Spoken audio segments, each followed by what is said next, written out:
Di awal film, kita akan diperkenalkan pada seorang janda cantik bernama Libai yang sedang mengurusi usaha kerajinan tanah liat miliknya.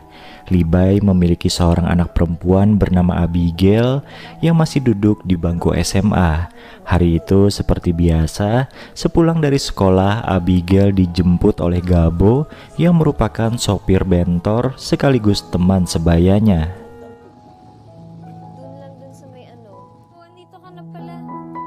Saat makan siang bersama, Libai dan Abigail tiba-tiba ngobrol tentang masalah percintaan. Libai menasihati anaknya agar mengutamakan pendidikannya dulu. Abigail pun menampik kalau dirinya sudah punya pacar dan hubungannya dengan Gabo dianggapnya sebagai abang-abangan saja. Di sini terlihat kalau Libai masih trauma menjalin hubungan asmara setelah bercerai dengan ayahnya Abigail.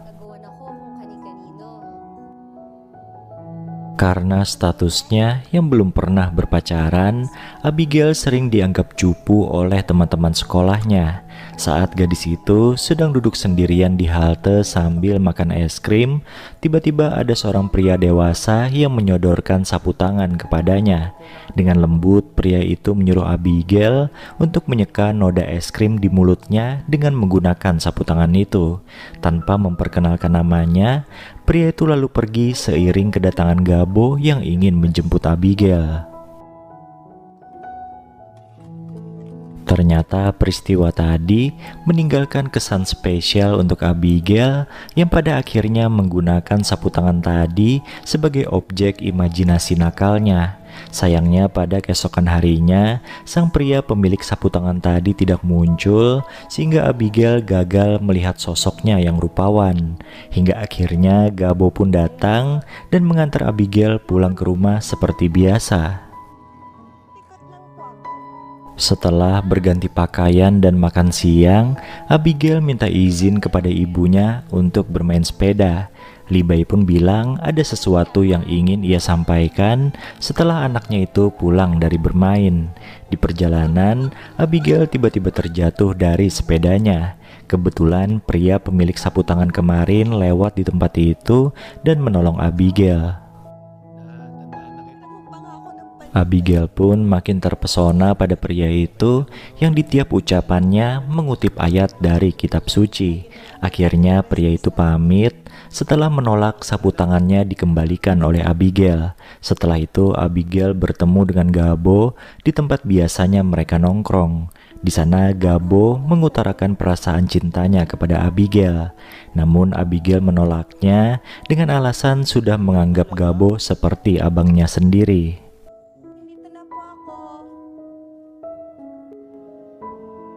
Sepulangnya ke rumah, Abigail dikagetkan dengan keberadaan pria pemilik sapu tangan di sana. Ternyata pria bernama Jerick itu adalah pacar baru Libai alias ibunya Abigail sendiri. Oleh Libai, Jerick diperkenalkan sebagai seorang pendakwah yang akan tinggal bersama mereka. Abigail yang kesal kini hanya bisa menguping kemesraan ibunya dan Jerick di kamar sebelah, serta mengamati Jerick yang sedang mandi dari celah pintu kamar mandi yang sedikit terbuka.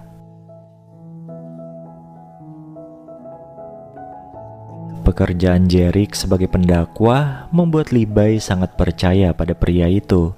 Suatu hari saat dirinya ada keperluan di luar kota, Libai lantas menitipkan Abigail kepada Jerick. Supaya Abigail merasa nyaman berada di dekatnya, Jerick pun memposisikan dirinya sebagai seorang ayah. Ia bahkan menyuapi gadis itu selayaknya anak sendiri. Bagaikan dihipnotis, Abigail yang sudah terlena akhirnya bersedia diajak bermesraan. Disinilah untuk pertama kalinya Abigail kehilangan kehormatannya. Nah, ketika mereka sedang bermesraan, Gabo tiba-tiba datang dan melihat adegan tersebut. Sayangnya Gabo sudah keburu kabur saat Abigail berusaha menjelaskan kepadanya. Jerick pun menenangkan Abigail dengan berkata kalau ibunya tidak akan terluka selama mereka merahasiakan hal tersebut. Akhirnya mereka melanjutkan perbuatan tidak senonoh itu keesokan paginya sampai Libai pulang dari luar kota. Tanpa rasa curiga sedikit pun, Libai bahkan menyiapkan sarapan untuk kedua orang itu. Siang harinya, Abigail menemui Gabo di tempat biasanya.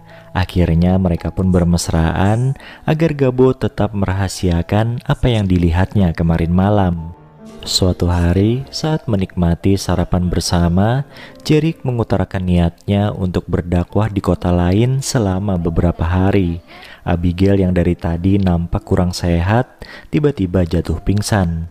Setelah siuman, Abigail pun mengaku dirinya tengah berbadan dua dan hal itu langsung disambut amukan oleh ibunya. Libai kecewa kenapa Abigail bisa hamil duluan seperti dirinya dulu.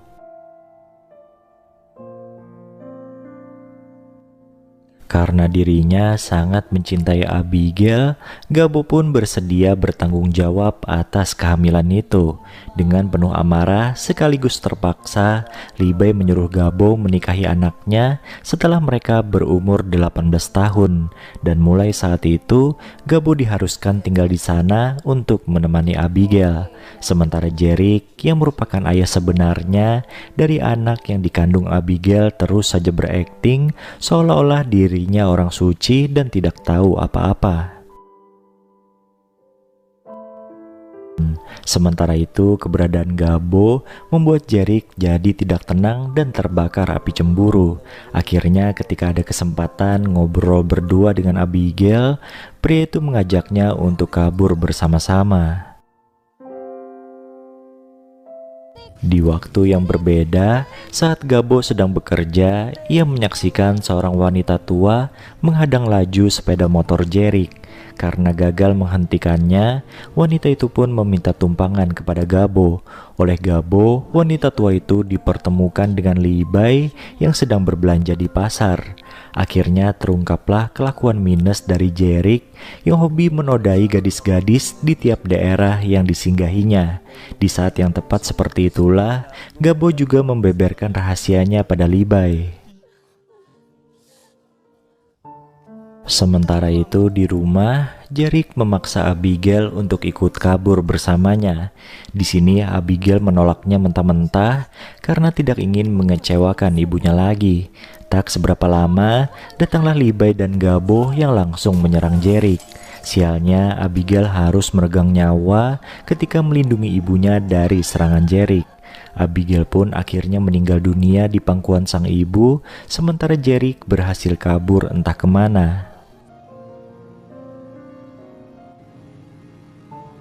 Scene kemudian melompat ke beberapa waktu ke depan, di mana Gabo terlihat sedang duduk sendirian di tempat biasanya ia nongkrong bersama Abigail.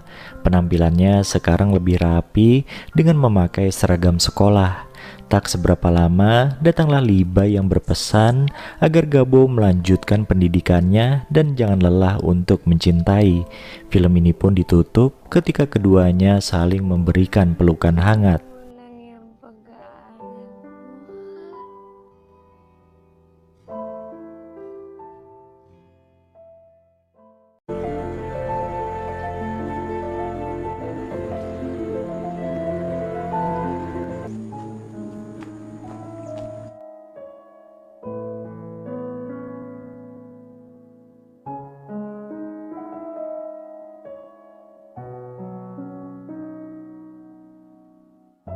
Film ini menceritakan tentang kehidupan rumah tangga Larry dan Edna yang tinggal di sebuah desa pesisir pantai. Di sana mereka bekerja sebagai pengumpul kerang. Suatu hari, pasangan suami istri itu menemukan seorang gadis yang pingsan di pinggir pantai. Mereka pun menolongnya.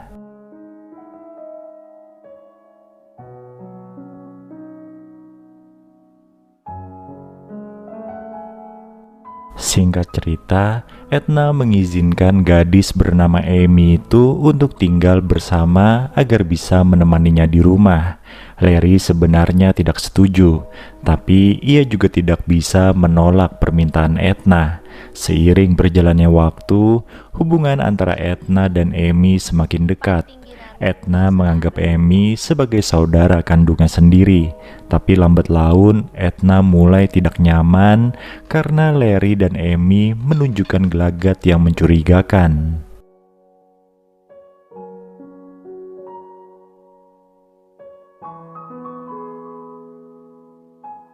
Hingga pada akhirnya kecurigaan itu terbukti.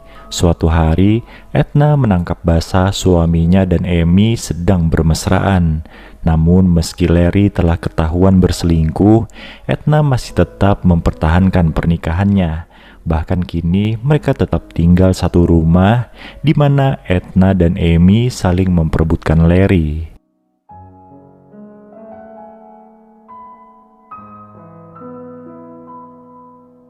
Larry kemudian membuat aturan, siapa yang diberinya handuk, maka dialah yang akan tidur dengan Larry. Malam pertama, Larry memberikan handuknya kepada Amy. Itu membuat Edna sangat kecewa. Semenjak saat itu, Edna dan Amy memperebutkan perhatian dari Larry. Mereka berlomba untuk menyenangkan pria itu.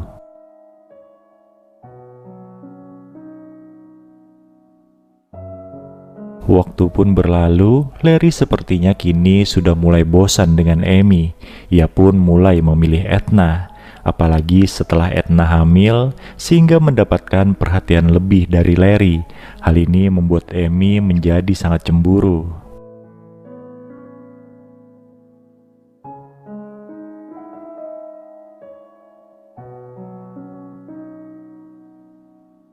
Sakit hati atas perlakuan Larry yang mengacuhkannya, Amy pun nekat menghabisi Larry dan Edna. Setelah puas melampiaskan amarahnya, Amy kemudian memotong rambutnya agar tidak dikenali. Ia pun pergi dari rumah itu. Di perjalanan, Amy tanpa sengaja bertemu dengan seorang pria yang nampaknya akan menjadi korban berikutnya. Dan film ini pun selesai.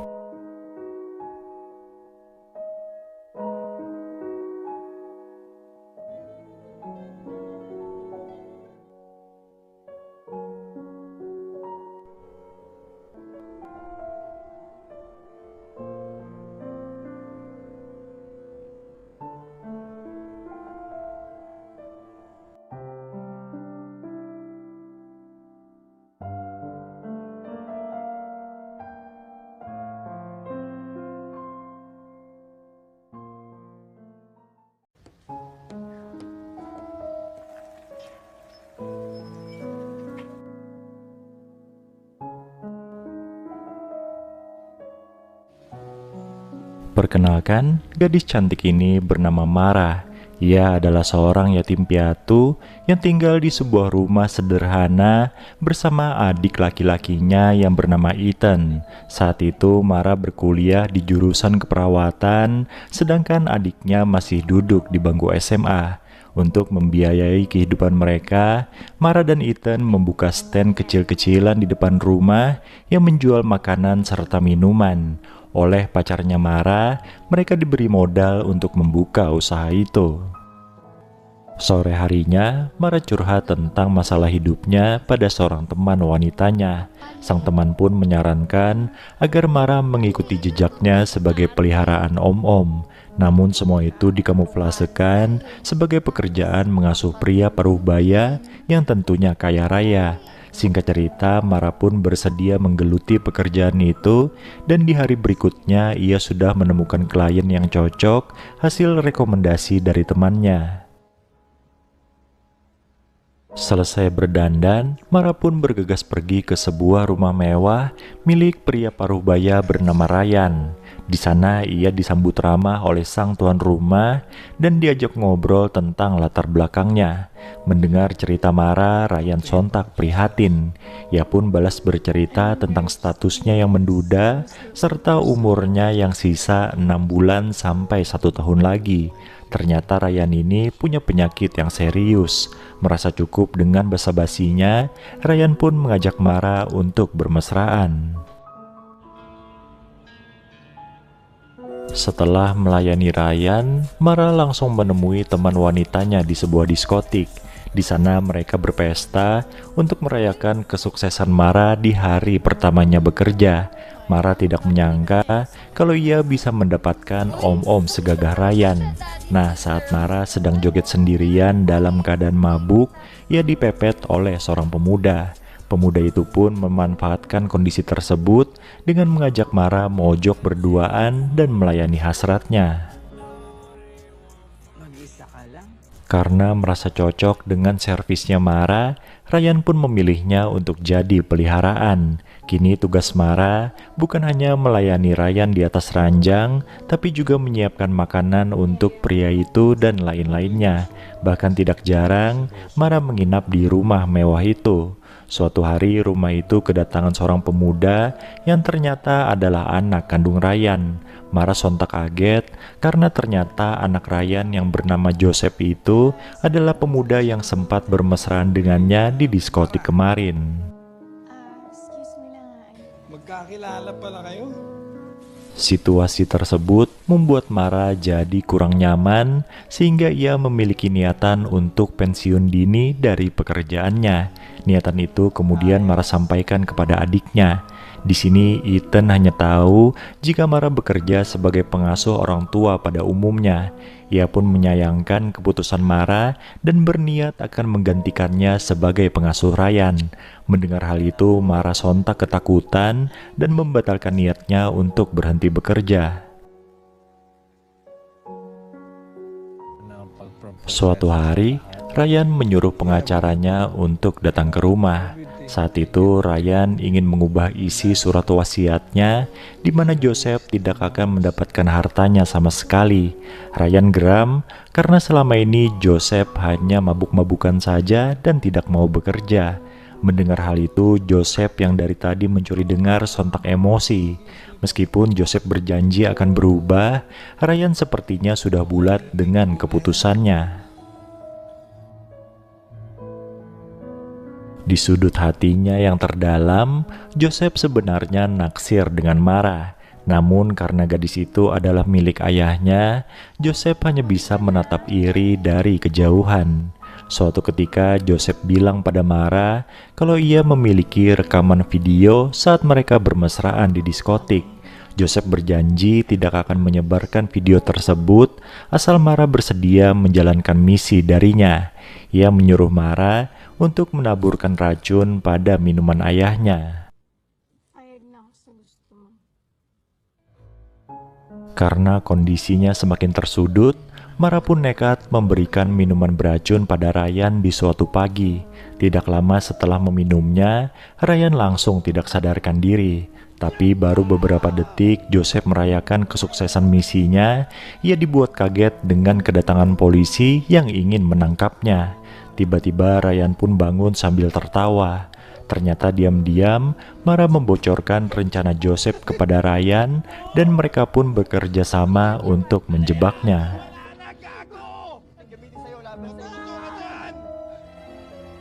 Scene kemudian beralih ke beberapa bulan kemudian di mana Ryan ternyata sudah meninggal dunia.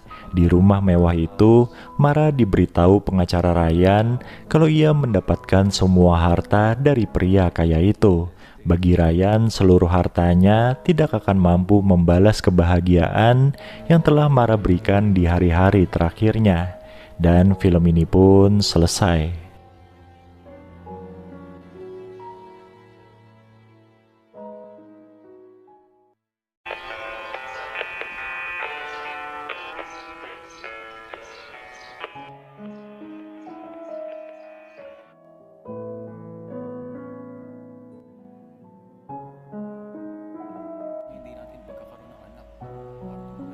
Pasangan ini adalah Dolores dan Mario. Mereka sudah lama bersama sejak 25 tahun lamanya. Tapi sayang, hubungan mereka belum juga menghasilkan anak yang mereka idam-idamkan. Mereka tinggal di lingkungan yang baik, tempat tinggal yang mewah, dan hidup mereka sangat berkecukupan. Terkadang demi mengisi kekosongan waktunya, Dolores live di TikTok.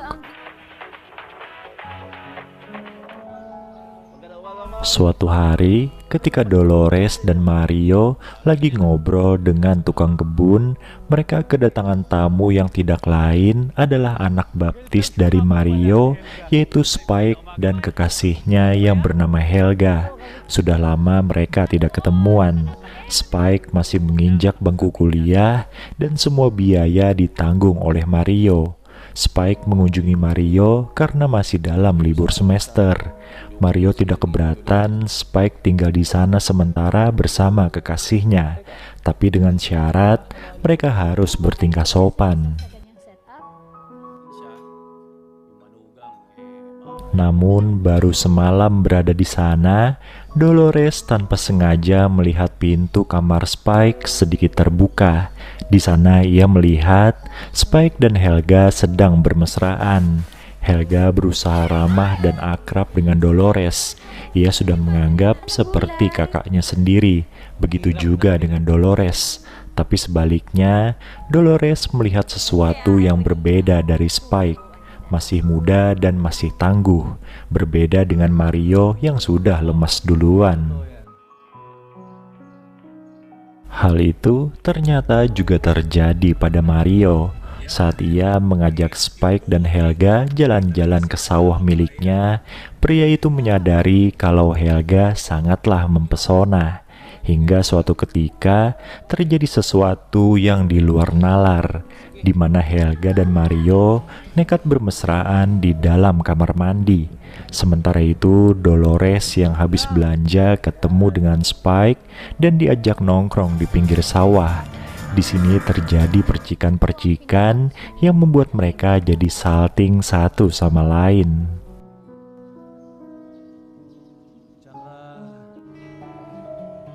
Semenjak itu juga, Dolores dan Spike menjadi kelewat batas. Ketika Mario sedang sibuk, mereka nekat bermesraan di dapur. Namun setelah itu, Dolores merasa bersalah. Suatu hari, Dolores pun sadar kalau ia bukanlah satu-satunya orang yang bersalah di rumah itu.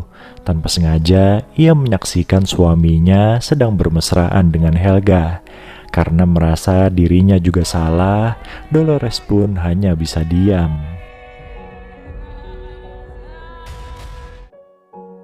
Semenjak itu, tidak ada lagi keharmonisan dalam rumah tangga mereka.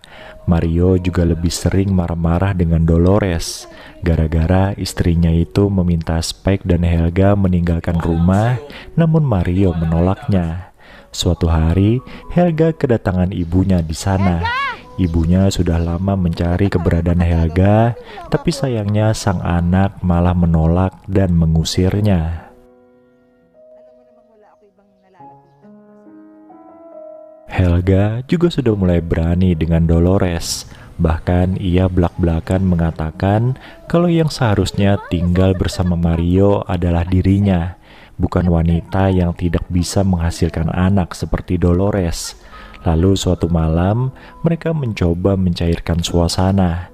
Mario berusaha tidak ada pertikaian di rumahnya.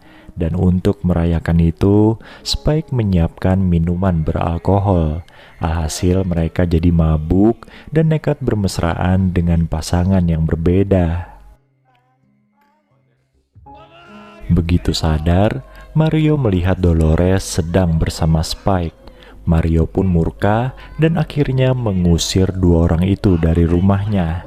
Semenjak itu mereka jadi sadar apa yang mereka perbuat adalah suatu kesalahan besar. Spike juga merasa sangat bersalah dan tidak tahu diri sudah diangkat menjadi anak baptis Mario, tapi ia malah kurang ajar. Beberapa minggu pisah rumah, Mario merasa hampa tanpa Dolores, dan kebetulan mereka bertemu di salah satu gereja. Namun Dolores sudah tidak mau lagi berurusan dengan Mario. Sesampainya di rumah, Mario melihat Spike bersama Helga. Di sini amarah Mario memuncak. Ia mengambil senjata dan melepaskan tembakan pada Spike. Tidak hanya itu, Helga pun juga menjadi sasaran. Pada akhirnya, yang ada hanyalah penyesalan. Mario ditangkap dan harus mendekam di dalam penjara, meninggalkan Dolores sendirian yang ternyata sedang berbadan dua. Eto, fresh buntis.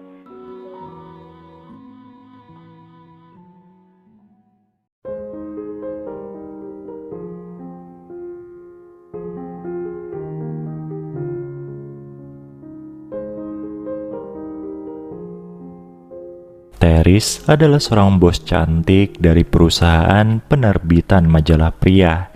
Ia memiliki sahabat bernama Madi yang juga bekerja sebagai asisten di kantornya. Hari itu Madi curhat tentang hubungan asmaranya dengan kekasihnya yang bernama Arthur. Madi bilang sebentar lagi Arthur akan melamarnya. Kabar baik itu jelas membuat Teris ikut senang.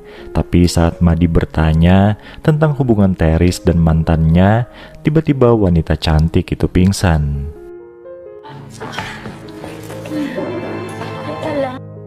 Madi pun bergegas mengantarkan Teris ke dokter. Di sana sang dokter bilang jika Teris terkena penyakit leukemia. Hal itu membuat Teris kehilangan semangat untuk hidup. Setelah meraih kesuksesan di usia muda, ia malah terkena penyakit serius. Melihat kondisi sahabatnya yang begitu menyedihkan, malam itu Madi pun memutuskan untuk menemani Teris di rumahnya. Keesokan harinya, Teris tiba-tiba meminta Madi untuk mengenalkannya dengan beberapa pria. Teris berpikir setidaknya sebelum meninggal dunia, dirinya ingin menikmati hidup dengan bersenang-senang sekaligus mencari jodoh. Madi pun langsung merekomendasikan pria bernama Luigi yang merupakan rekan kerja di kantor mereka. Deal. Besok paginya, Teris langsung menemui Luigi dan tanpa basa-basi mereka pun bermesraan.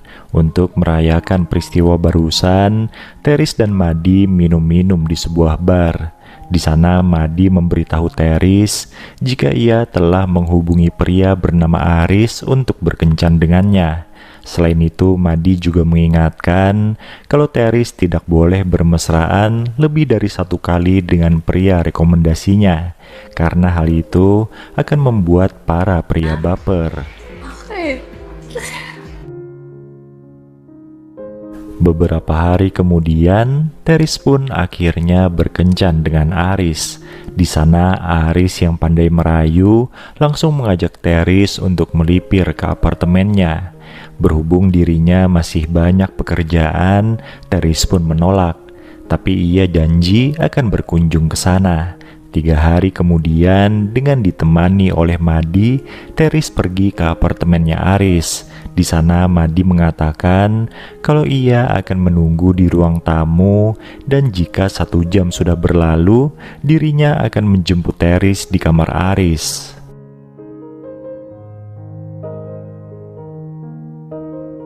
Setelah berbasa-basi sebentar, Teris dan Aris langsung beradu peluh di atas ranjang. Nah, berhubung Teris tidak kunjung membalas pesannya, Madi pun langsung mengetuk pintu kamar Aris. Ternyata orang yang dicemaskan malah sedang asik makan. Suatu ketika, saat Madi dan pacarnya sedang berkencan, tiba-tiba Teris mengirimkan pesan kepadanya. Dengan perasaan tidak enak hati pada Arthur, Madi pun meminta izin untuk menemui Teris. Di hadapan Madi, Teris berkeluh kesah tentang dirinya yang rindu pada mantannya. Dan untuk menenangkan sahabatnya itu, Madi pun memberinya sebuah pelukan. Namun siapa sangka, pelukan itu membuat mereka jadi kebablasan dan malah saling grepe satu sama lain.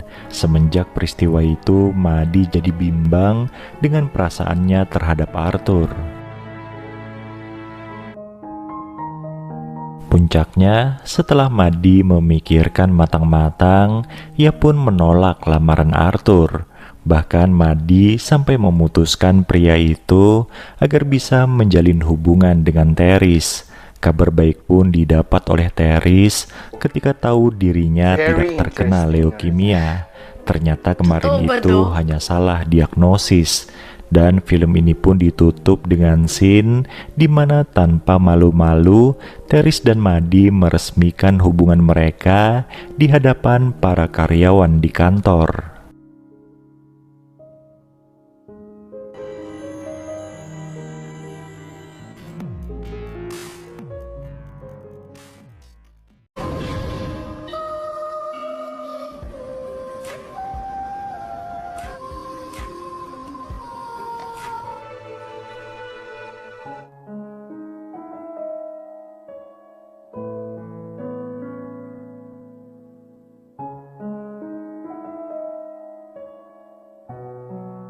Perkenalkan, wanita ini bernama Ani.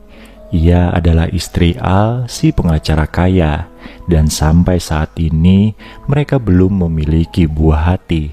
Akhir-akhir ini, Ani kesal karena suaminya sering pulang larut malam dengan diantar oleh sekretaris cantiknya yang bernama Kristi. Ani curiga dua orang itu ada main di belakangnya. Hal itu diperkuat dengan kebohongan suaminya yang berkata kalau ia akan menghadiri konferensi di Bali bersama mitra bisnisnya. Padahal Ani tahu betul jika Kristi sang sekretaris akan ikut ke acara itu. Oleh karena itu, Ani pun diam-diam pergi ke Bali untuk memergoki suaminya. Namun sesampainya di sana, Ani tidak berhasil menemukan suaminya itu dan malah berkenalan dengan pria bernama El yang juga berasal dari Filipina. Setelah Ani curhat tentang permasalahannya dengan sang suami, El pun menawarkan jasanya untuk membuntuti pria itu.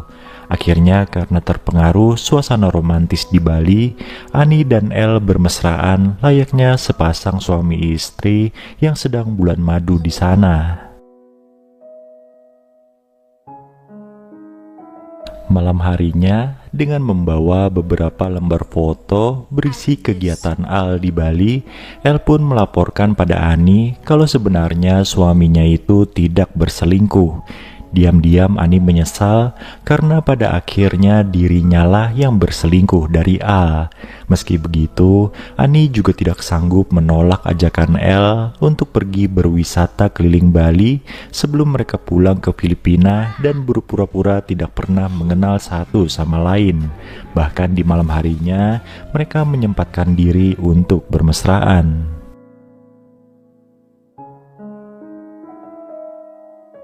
Sementara itu, di tempat lain di Bali, A, suaminya Ani ternyata benar-benar selingkuh dengan Kristi sekretarisnya. Firasat Ani selama ini terbukti benar. Tapi anehnya, kenapa El malah melaporkan hal yang bertolak belakang dengan semua itu? Keesokan harinya, Al pun pulang ke Filipina dan di rumah Ani sudah menunggunya. Tanpa banyak basa-basi, keduanya melepas rindu dengan cara bermesraan. Di kantor, Kristi selalu menggoda Al. Namun hari itu Al terlihat ogah-ogahan meladeni Kristi karena ia ada janji berkencan dengan Ani. Ternyata tanpa sepengetahuan Ani dan Al, mereka telah masuk perangkap yang telah diciptakan oleh El dan Kristi. Sepasang kekasih yang memiliki banyak utang itu berencana akan memisahkan Ani dan Al sehingga Kristi bisa menikah dengan Al dan menguras hartanya. Namun sebuah plot twist terjadi ketika El berusaha mendekati Ani, ia malah jatuh hati pada targetnya itu. El jadi tidak tega menghancurkan perasaan Ani dan oleh karena itu, ia mengurungkan niatnya untuk memberikan bukti perselingkuhan Al. Mengetahui misi mereka gagal, Kristi pun mengamuk, tapi dengan waktu singkat ia bisa memaafkan El. Di sini Kristi tidak mengetahui jika El telah jatuh hati pada Ani. Nah, ketika Al sedang berkencan dengan Annie di sebuah restoran, kebetulan saat itu Christy dan Elle juga sedang nongkrong di sana.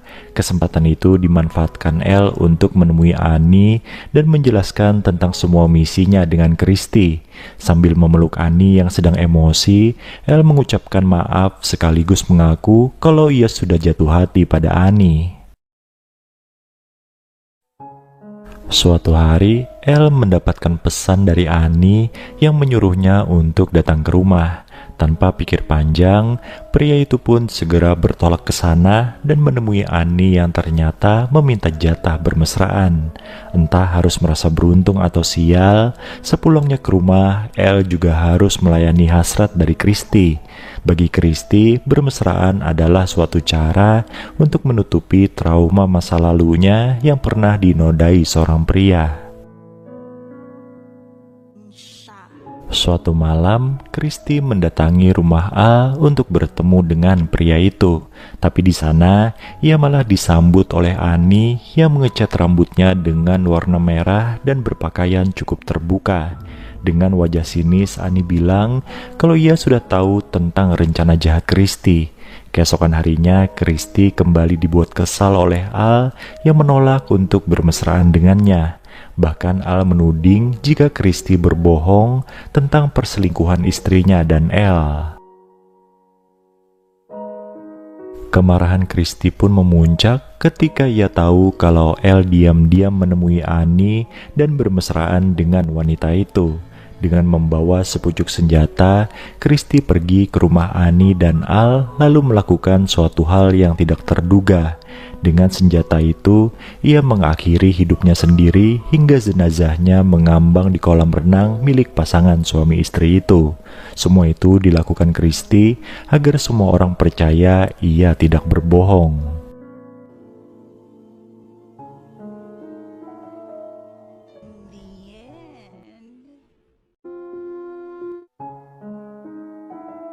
Siyempre, tapakas. Film dibuka dengan memperlihatkan sekumpulan tentara yang sedang latihan. Salah seorang di antara mereka bernama Michael. Michael ini mempunyai kekasih bernama Abby yang baru saja dilamarnya. Dengan perasaan senang dan bahagia, lamaran Michael itu pun diterima oleh Abby. Saking euforianya, mereka berdua sampai melakukan hubungan layaknya suami istri. Keesokan harinya, Michael mendapat kabar bahwa ayahnya mengalami serangan jantung dan sekarang ada di rumah sakit. Namun Michael nampak cuek karena hubungannya dengan sang ayah kurang baik setelah ibunya meninggal dunia. Setelah dinasihati oleh Abby, akhirnya Michael pun bersedia pergi ke rumah sakit. Ngomong-ngomong, ayahnya Michael ini bernama Roldan. Beberapa hari kemudian, setelah kondisi sang ayah membaik, Michael membawanya kembali ke rumah lama mereka. Michael dan Abby pun memutuskan untuk tinggal serumah bersama Roldan agar mereka bisa merawatnya bersama-sama. Suatu pagi, saat Michael sedang duduk santai sendirian, Roldan menghampirinya seraya mengucapkan maaf atas ketidakbecusannya sebagai seorang ayah. Sambil menangis sesenggukan, Michael pun memberi pelukan pada ayahnya itu.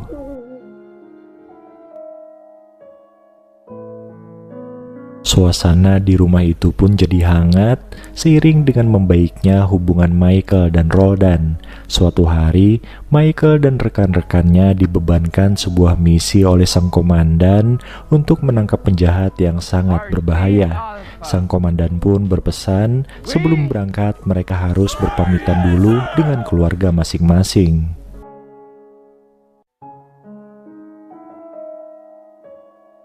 Saat berada di rumah, Michael memberitahukan misinya kepada Abby dan Roldan. Mendengar hal itu, keduanya pun jadi bersedih. Selama ia bertugas, Michael meminta Abby tetap tinggal di rumah itu untuk mengurus ayahnya. Menjelang tidur, Abby tiba-tiba mengembalikan cincin lamaran miliknya kepada Michael. Wanita cantik itu berkata kalau Michael harus mengembalikan cincin tersebut setelah misinya berhasil, lalu mereka akan menikah. Keesokan harinya, Michael pun pergi menjalankan misinya, sedangkan Abby tetap berada di rumah bersama Roldan, ayahnya Michael. Suatu hari, datanglah seorang wanita yang bernama Teris yang merupakan rekan bisnisnya Roldan. Teris beralasan kedatangannya adalah untuk meminta tanda tangan dari pria paruh baya itu. Padahal sebenarnya ia hanya ingin bermesraan dengan Roldan. Di sisi lain, perlu diketahui kalau Abby, tunangannya Michael, adalah seorang perawat di sebuah panti jompo. Suatu hari, Abby menyadari ada seorang rekan kerja pria yang naksir padanya. Dengan lemah lembut, Abby menjelaskan pada pria itu jika ia sudah bertunangan dan tidak tertarik untuk menjalin hubungan dengan pria lain. Ayoko naman loko. Scene kemudian berpindah pada Michael yang sedang berjuang melawan komplotan penjahat. Sayangnya dalam insiden itu, Michael terkena terjangan peluru dan langsung kehilangan kesadarannya. Kabar meninggalnya Michael pun sampai ke telinga Abby dan Roldan yang segera mengadakan pemakaman untuk pria itu. Keduanya terlihat sangat terpukul atas apa yang menimpa Michael.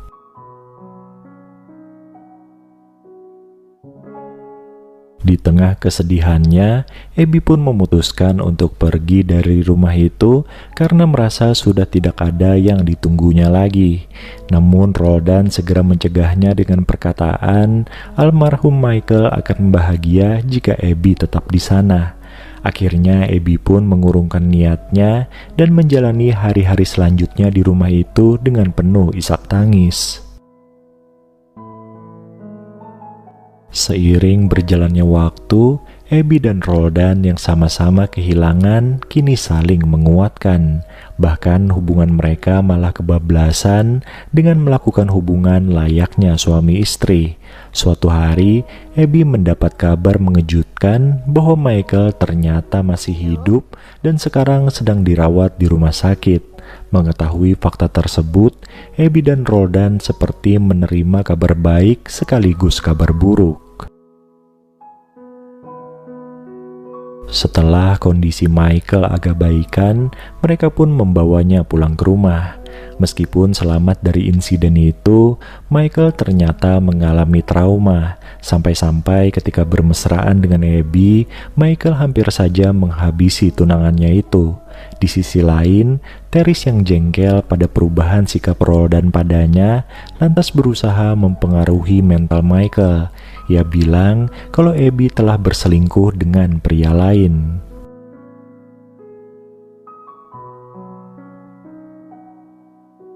Provokasi itu membuat emosi Michael jadi tidak terkendali sampai-sampai ia mengambil senjatanya untuk mengancam rekan kerja Abby di panti jompo. Ketika ada waktu untuk ngobrol berdua dengan Roldan, Abby menyatakan perasaannya kalau ia lebih mencintai Roldan dibanding Michael. Setelah lama tidak bermesraan sejak kembalinya Michael, sore itu keduanya pun kembali melakukannya. Beruntung perbuatan mereka tidak tertangkap basah oleh Michael yang tak lama setelah itu pulang ke rumah.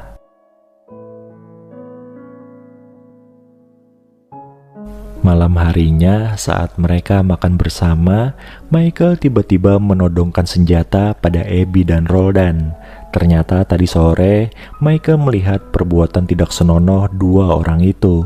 Saking sakit hatinya, Michael sampai ingin menghilangkan nyawanya sendiri. Scene kemudian maju ke depan, di mana ketiga orang itu sudah hidup sendiri-sendiri. Suatu hari, Roldan mendatangi rumah kos Michael dan memberikan surat dari Abby. Dengan berurai air mata, Michael membaca surat tersebut yang berisi permintaan maaf serta sedikit nasihat. Akhirnya film ini pun ditutup dengan scene di mana Michael mengunjungi Roldan yang kembali dirawat di rumah sakit.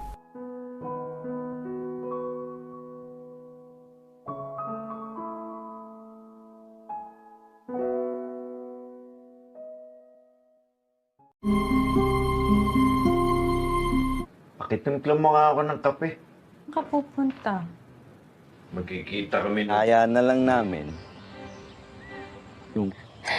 Hashimoto.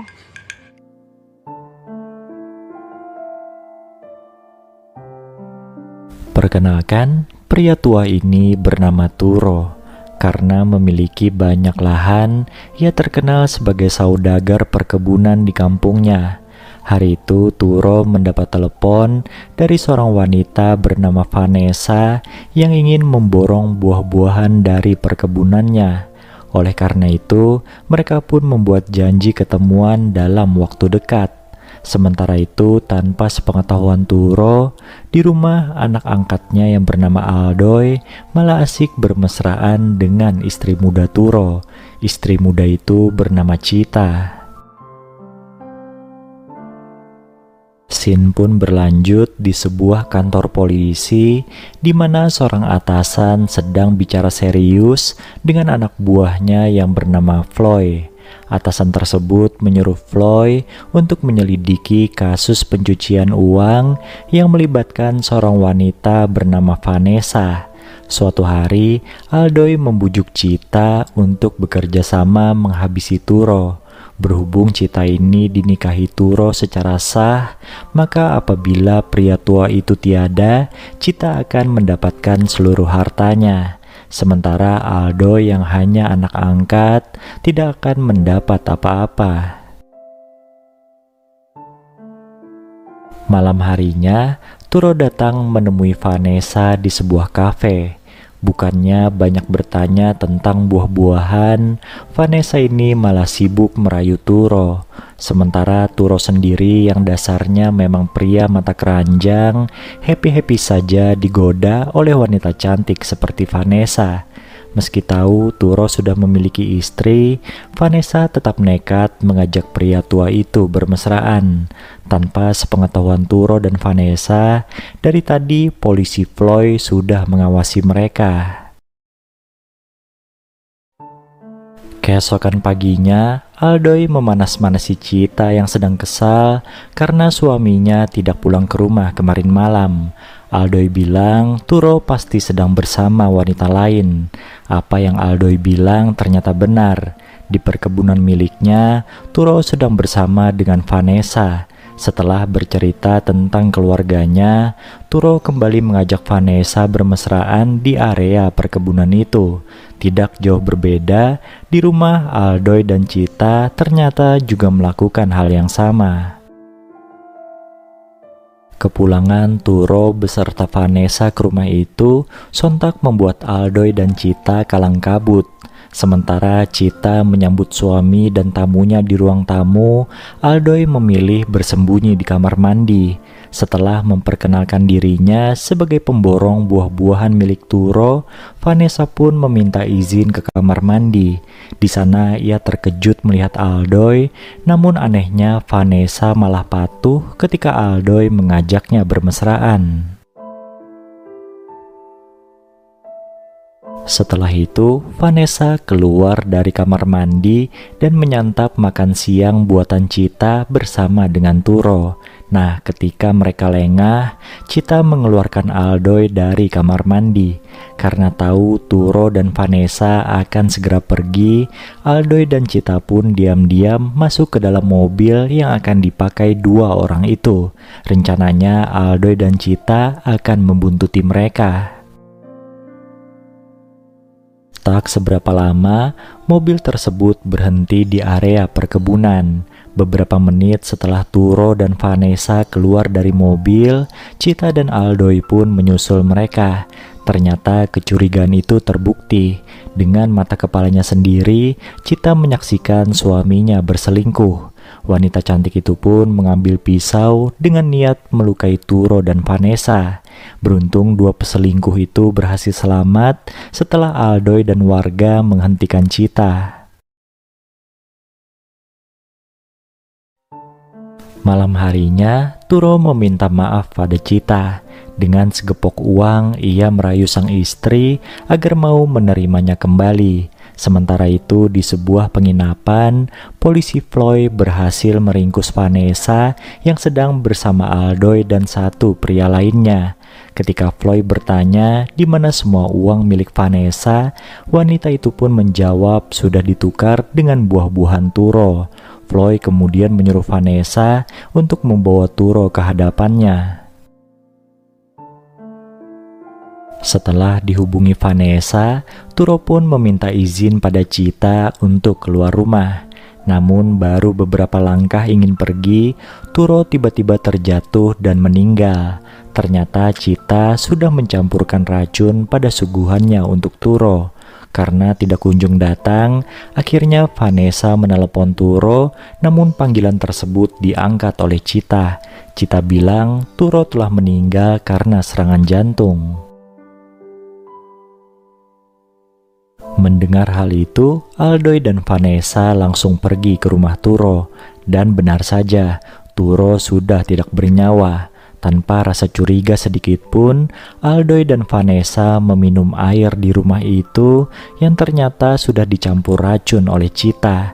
Mereka berdua pun akhirnya menyusul kepergian Turo.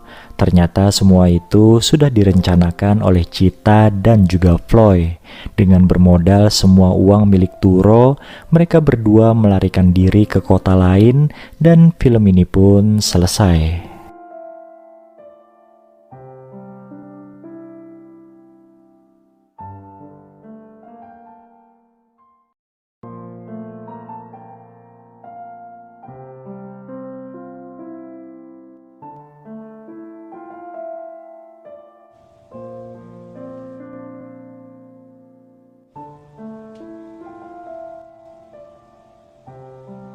Film ini akan berfokus pada seorang istri bernama Joyce. Beberapa bulan setelah menikah dengan pria bernama Marcus, Joyce harus menerima kenyataan pahit di mana suaminya itu jatuh sakit dan sekarang dalam kondisi koma. Dikarenakan biaya rumah sakit sangatlah mahal, Joyce pun memutuskan untuk merawat suaminya di rumah saja. Diketahui kalau Joyce ini bekerja sebagai penyanyi di sebuah bar dan suaminya hanyalah tukang tato. Di tempat yang berbeda diperlihatkan seorang wanita cantik dan kaya raya bernama Astrid. Kala itu dengan tatapan penuh kerinduan, Astrid memandangi foto pria yang ternyata adalah Marcus di galeri ponselnya. Berhubung hasratnya sudah diubun-ubun, Astrid pun memakai foto Marcus itu sebagai bahan pemuas imajinasi liarnya. Setelah puas, ia kemudian mengirim pesan kepada Marcus. Joyce yang saat itu sedang memegang ponsel Marcus sontak terkejut karena ada wanita yang menghubungi suaminya dan mengajak ketemuan di hotel.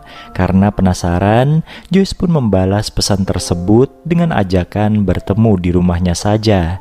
Selang beberapa menit kemudian, Astrid tiba di rumah itu dan langsung disambut dengan perlakuan kasar dari salah satu temannya Joyce. Di sana Astrid dikasih paham kalau Marcus sedang koma. Dengan ekspresi syok, wanita itu pun meminta maaf, kemudian bergegas pergi dari tempat itu. Di perjalanan pulang, Astrid terkenang kebersamaannya dengan Marcus. Penghasilan Marcus sebagai tukang tato ternyata tidak cukup untuk menghidupi rumah tangganya dengan Joyce. Dan oleh karena itu, tanpa sepengetahuan sang istri, Marcus menjual jasa layanan ranjangnya kepada wanita lain. Nah, salah satu wanita itu adalah Astrid. Saking terpuaskannya dengan layanan Marcus, Astrid ini sampai jatuh cinta kepadanya. Sebenarnya, pekerjaan Joyce sebagai penyanyi di bar tidak disukai Marcus karena istrinya itu sering digoda para pria hidung belang di sana. Namun tabungan mereka yang semakin menipis memaksa Joyce untuk bertahan pada pekerjaan itu. Bahkan saking terdesaknya, Joyce sampai nekat melayani hasrat seorang pria di bar dengan imbalan sejumlah uang. Di perjalanan pulang dari bar, Joyce yang mabuk berat akhirnya tergeletak di pinggir jalan.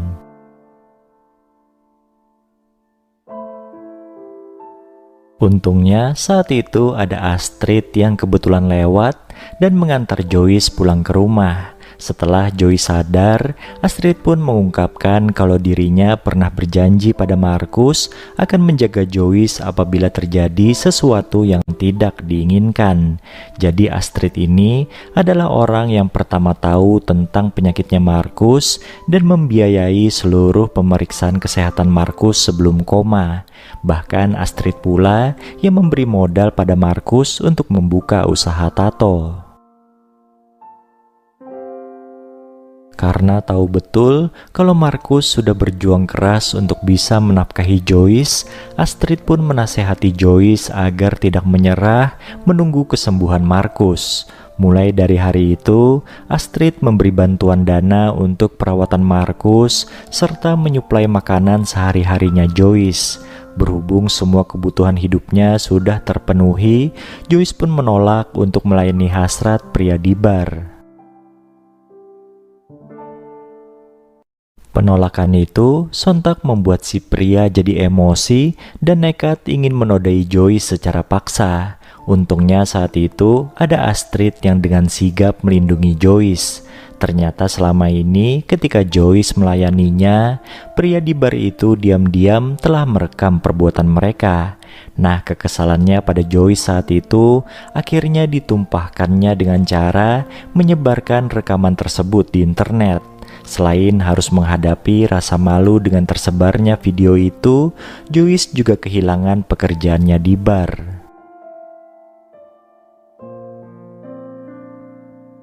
Di tengah keterpurukannya itu, Joyce menghubungi Astrid untuk menemaninya ngobrol.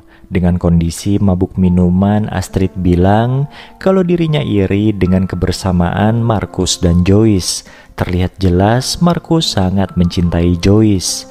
Makin malam, curhatan dua wanita itu pun makin dalam hingga akhirnya mereka terbawa suasana dan bermesraan. Keesokan paginya, sebelum Astrid pulang dari rumahnya, Joyce berpesan agar mereka melupakan kejadian kemarin malam. Ajaibnya setelah Astrid pulang, Markus tiba-tiba bangun dari komanya. Kabar bahagia itu diterima Astrid lewat pesan di ponselnya. Berhubung statusnya adalah seorang selingkuhan, Astrid pun urung untuk menampakkan diri di hadapan Markus dan keluarganya. Meskipun sudah sadar, Markus sudah tidak bisa normal seperti dulu lagi. Geraknya masih sangat terbatas dan membutuhkan bantuan dari orang lain. Setelah lama tidak terdengar kabarnya, suatu hari Astrid menemui Joyce di rumahnya. Pertemuan itu akhirnya menyadarkan keduanya kalau mereka saling mencintai satu sama lain. Selesai bermesraan, Astrid bilang dirinya akan pindah ke luar negeri. Ia sadar Markus lebih membutuhkan Joyce. Di akhir film diperlihatkan Joyce yang kembali bernyanyi di bar lain ditemani oleh Markus, sedangkan Astrid memulai hubungan baru dengan wanita lain.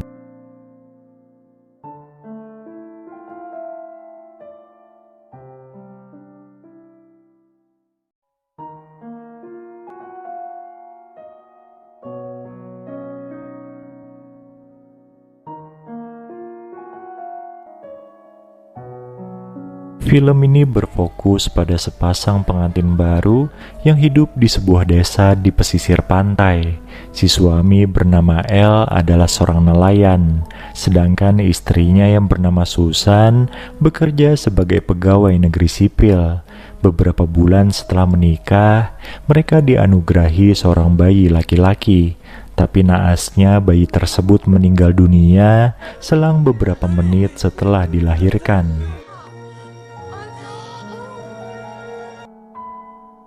Peristiwa itu membuat Susan jadi bersedih dan malas ngapa-ngapain.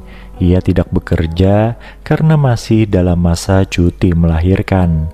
Oleh sebab itu, El pun memutuskan untuk menemani Susan di rumah saja. Padahal biasanya ia sangat rajin melaut. Suatu hari, ketika mood Susan sudah membaik, El mengajaknya untuk mandi bersama karena sudah beberapa hari Susan tidak mandi. Di sana mereka bermesraan, bahkan sampai beberapa ronde.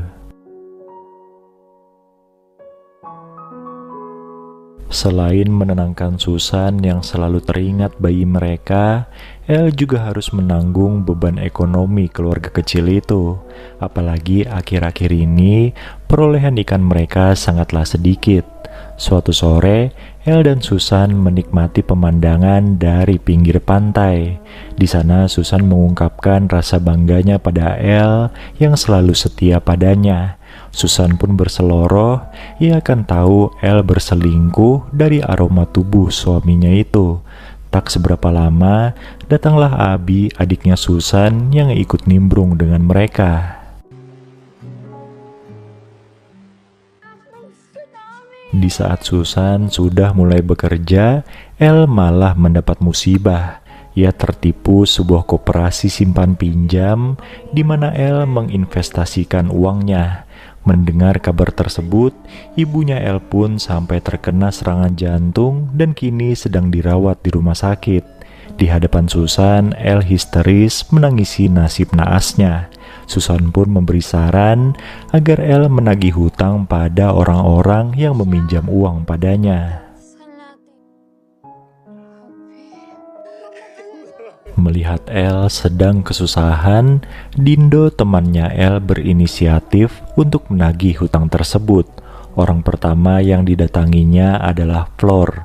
Flor adalah seorang gadis cantik yang merupakan teman sekaligus tetangganya El. Sayangnya saat itu, Dindo tidak berhasil mendapat uang dari Flor karena gadis itu juga sedang berkantong kering. Usaha El dan Susan untuk meminta bantuan pada wakil wali kota pun harus diurungkan sebab pejabat itu nyatanya malah memodusi Susan yang cantik. Kondisi yang makin runyam itu membuat El jadi gampang emosi hingga berkelahi dengan beberapa pemuda kampung. Untungnya ada Flor yang melerai mereka dan mengobati luka El. Perhatian dan kelembutan Flor membuat El jadi tergoda hingga akhirnya mereka pun bermesraan. Ternyata Flor ini juga ada hati dengan El. Karena kelelahan, El pun tertidur dan lupa bersih-bersih. Nah, dari keteledoran inilah Susan jadi tahu suaminya berselingkuh hingga ia pun mengamuk sejadi-jadinya.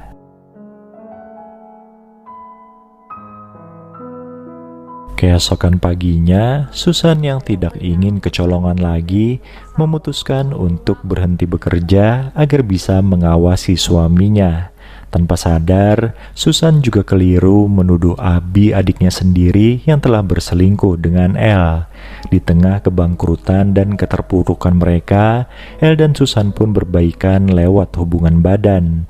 Mereka sepakat mengurung diri di rumah dan terus-menerus bermesraan, hingga akhirnya mereka saling menyakiti satu sama lain sampai meninggal bersama-sama.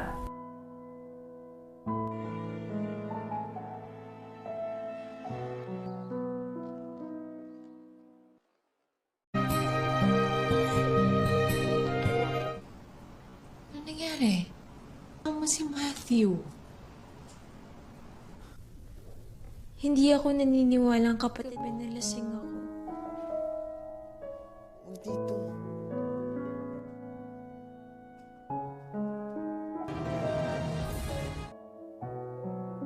Perkenalkan, ia adalah Domeng.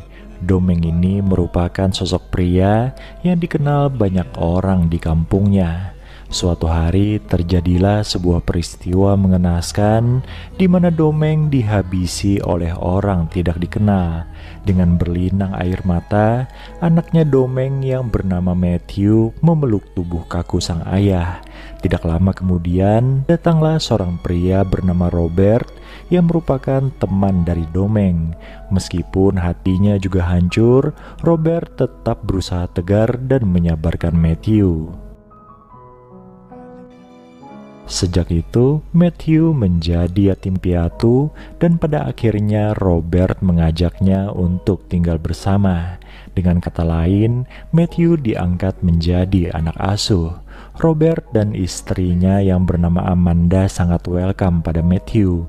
Bahkan anak perempuannya yang bernama Mika juga ikut senang. Seiring berjalannya waktu, Matthew menjadi orang dewasa. Bersama Mika, ia lulus menjadi sarjana hukum dan mendapatkan nilai terbaik.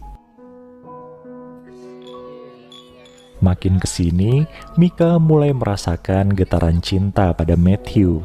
Di hadapan sang ibu, Mika pun mengaku kalau ia telah jatuh cinta pada pemuda itu. Mendengar hal itu, Amanda setuju-setuju saja. Toh Matthew adalah anak yang baik. Namun Matthew sendiri ternyata keberatan karena ia sudah menganggap Mika sebagai adiknya. Penolakan dari Matthew tidak membuat Mika mundur. Justru ia jadi bertambah agresif hingga akhirnya bisa mengajak Matthew bermesraan di sebuah hotel semalaman. Keesokan paginya ketika pulang ke rumah, Matthew dan Mika berbohong pada orang tuanya kalau habis belajar bersama di rumah teman. Suatu ketika Mika menuntut kejelasan status hubungan mereka pada Matthew. Ia ingin hubungan mereka diresmikan serta diketahui oleh kedua orang tuanya. Dengan wajah penuh tekanan, Matthew pun beralasan kalau ia belum siap untuk mengungkap semuanya. Oleh Mika, Matthew akhirnya diberi waktu, tapi jangan lama-lama. Suatu ketika, saat Matthew mulai mencari pekerjaan, Robert memperkenalkannya pada seorang teman kerjanya. Rencananya, Robert akan mempekerjakan Matthew di perusahaan mereka. Nah, ketika ngobrol dengan Matthew di malam harinya, Robert bercerita tentang sosok Domeng ayahnya Matthew. Domeng adalah pemilik tanah di pinggir sungai yang nantinya akan ada pembangunan di sana. Nah, karena menolak pembangunan tersebut, Domeng pun akhirnya dihabisi oleh orang tidak dikenal. Robert bilang kalau ia dan Domeng sudah berteman sejak lama dan oleh karena itu Matthew sudah dianggapnya sebagai anak sendiri. Ternyata Matthew tidak percaya begitu saja ucapan Robert. Ia pun berkata kalau pernah melihat Robert dan ayahnya sedang beradu bibir. Dari peristiwa itu Matthew sadar Robert baik kepadanya agar bisa menjadikannya sebagai pasangan. Karena banyak berhutang budi, Matthew pun bilang kalau dirinya bersedia. Sementara itu Robert yang masih syok hanya bisa diam. Jadi selama ini tanpa diketahui oleh istrinya, Robert menyembunyikan identitasnya sebagai penyuka sesama. Bahkan malam itu, Robert lagi-lagi menolak ajakan Amanda untuk bermesraan. Percakapan antara Robert dan Matthew kemarin ternyata membuat keduanya jadi semakin dekat. Apalagi sekarang mereka bekerja di tempat yang sama. Di hadapan Matthew, Robert mengaku pesimis dengan hubungan mereka, apalagi setelah tahu putrinya mencintai Matthew. Hingga suatu hari, keluarga Robert gempar setelah mendengar kabar Mika sedang berbadan dua. Amanda beranggapan satu-satunya solusi dari masalah itu adalah menikahkan Amanda dengan Matthew, ayah dari anak tersebut. Robert sontak tidak setuju. Ia bahkan memarahi Matthew atas kejadian ini. Masalah mereka pun makin bertambah runyam setelah Mika mengetahui hubungan gelap antara ayahnya dan Matthew. Gadis itu pun langsung mengadu pada ibunya.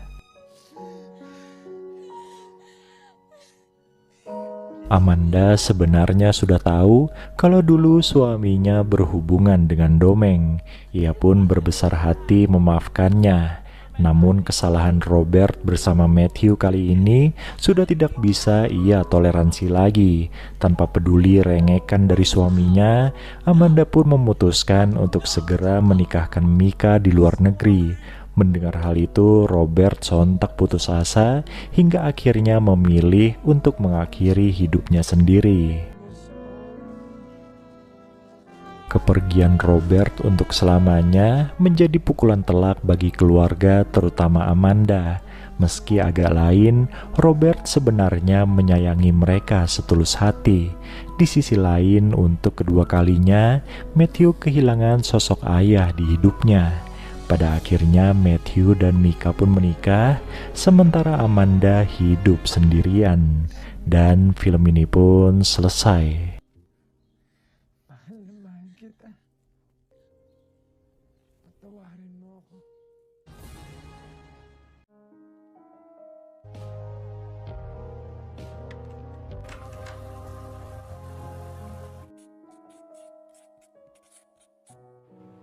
Perkenalkan, gadis cantik ini namanya Louisa. Ia berasal dari desa dan sekarang sedang merantau ke kota untuk berkuliah. Di hari pertamanya menginjakan kaki di kota, Louisa langsung menuju ke sebuah kosan tempat dirinya akan tinggal selama berkuliah. Perlu diketahui kalau rumah kosan tersebut adalah tipe kos-kosan campur di mana penghuninya terdiri dari pria dan juga wanita. Sementara itu, pengelolanya adalah pria bernama Arman. Deposit bali 5,000. Dalawa kayong babae. Kebetulan saat Louisa datang, Arman ada urusan sebentar sehingga gadis cantik itu pun dipersilahkannya untuk berkeliling kosan seorang diri. Nah, pada saat itulah Louisa melihat sebuah adegan menegangkan di mana sepasang muda-mudi sedang bermesraan di dalam kamar. Bukannya memalingkan wajah, Louisa justru mengamati aktivitas dua orang itu dengan tatapan iri. Diketahui mereka adalah sepasang kekasih yang juga menghuni kosan tersebut. Yang pria namanya Jander, sedangkan yang wanita bernama Jen. Malam harinya, Louisa bertemu dengan teman sekamarnya yaitu Dian. Dian bilang ia sudah 2 tahun tinggal di kosan itu. Di sana, gadis yang punya tai lalat di dagunya itu memberikan informasi tentang para penghuni kosan. Selain pasangan kekasih Zander dan Jen, ada 2 pemuda lainnya yaitu Jeff dan Edric. Rata-rata mereka adalah mahasiswa tahun kedua. Dian juga sempat menyinggung soal Jen yang pemarah serta cemburuan pada Zander. Semenjak dirinya melihat adegan mesra-mesraan antara Zander dan Jen, Louisa jadi sering berimajinasi melakukan hal yang sama. Dan suatu hari, kesempatan itu muncul di mana Arman tanpa sengaja memergoki Louisa sedang meraba-raba dirinya sendiri di kamar mandi. Louisa pun segera menarik Arman hingga akhirnya mereka melakukan perbuatan tidak senonoh. Setelah selesai, mereka berdua pun sepakat untuk merahasiakan hal yang terjadi barusan. Ternyata setelah melakukan perbuatan tadi, hasrat Louisa justru makin menjadi-jadi.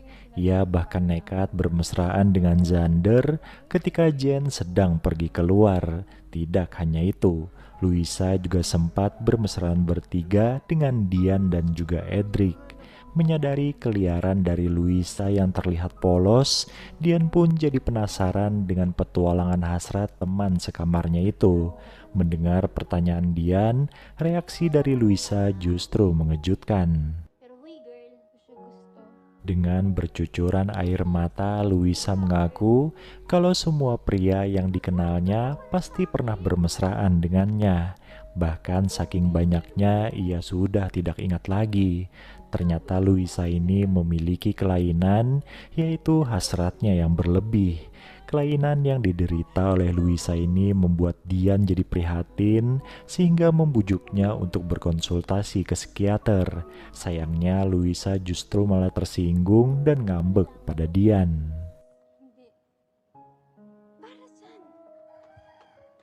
Makin kesini, Louisa makin sulit mengendalikan hasratnya. Dan pada akhirnya ia mulai terbawa arus hasratnya itu hingga berulang kali melakukan perbuatan tidak senonoh dengan para pria di kosannya. Sampai suatu hari, Jen menangkap basah Luisa yang sedang bermesraan dengan Xander. Gadis itu pun langsung murka dan menyebut Luisa sebagai wanita gampangan. Di sana Luisa membela diri kalau ia tidak jatuh cinta pada Xander atau pria manapun yang pernah bermesraan dengannya. Bagi Jen, pernyataan Luisa itu justru malah makin mempertegas kalau ia adalah seorang wanita gatal. Karena suasananya semakin ricuh, mereka berdua pun dipisahkan. Hingga keesokan harinya, Jen memutuskan untuk keluar dari kosan itu. Sebelum pergi, ia sempat memaki Luisa, tapi untungnya ada Dian yang menengahi mereka. Di sana Dian juga memberitahu kondisi Luisa yang kini sedang berbadan dua. Berbeda dengan para penghuni kos yang kaget mendengar hal itu, Jen justru makin mencemooh Luisa.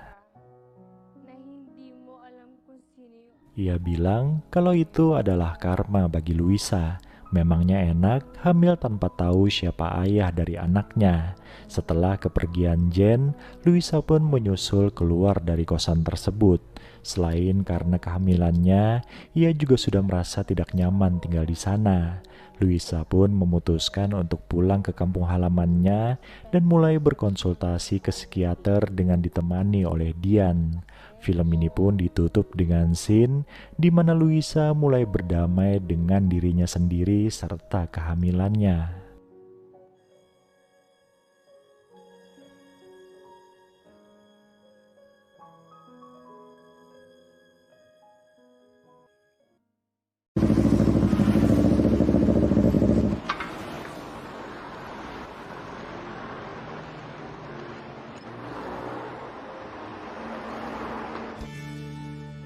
Di dalam hubungan asmara, aktivitas bermesraan dengan pasangan adalah sesuatu yang menyenangkan, bahkan dipercaya bisa menghilangkan stres. Tapi apabila hal tersebut dilakukan terlalu sering tanpa memperdulikan waktu dan juga tempat, itu juga bisa menimbulkan rasa risih serta tidak nyaman. Nah, perasaan itulah yang mungkin sedang dialami oleh Athena saat berpacaran dengan pria bernama Axel. Athena sebenarnya sanggup-sanggup saja mengimbangi hasrat berlebih dari Axel. Tapi apabila pacarnya itu sudah memaksanya bermesraan di tempat umum, jujur ia sangat keberatan. Selain tidak nyaman, Athena juga takut kepergok orang. Suatu hari, apa yang ditakutkan Athena pun terjadi, di mana ia dan Axel kepergok bermesraan di tempat pijat refleksi. Kesabaran Athena pun sudah mencapai batasnya, hingga akhirnya ia memutuskan hubungan dengan Axel. Sejak putus dengan Athena, Axel nampak uring-uringan dan susah move on. Namun semua itu seolah lenyap setelah berkenalan dengan gadis bernama Nika. Nika ini adalah seorang selebgram dan mereka tanpa sengaja bertemu di sebuah kafe saat gadis itu sedang mempromosikan tempat tersebut. Di awal perkenalan mereka, Axel sudah langsung naksir dengan Nika. Dan ternyata gadis itu juga merasakan hal yang sama. Singkat cerita, mereka pun berpacaran hingga melakukan hubungan layaknya suami istri.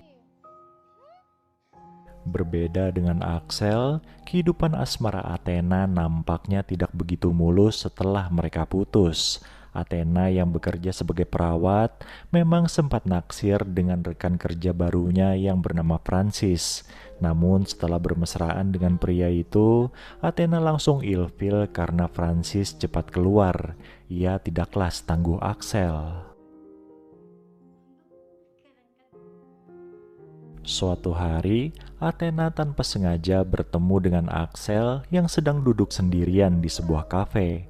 Sayangnya setelah menyapa Axel dengan riang, Athena harus menelan kekecewaan ketika tahu mantannya itu sedang bersama pacar barunya.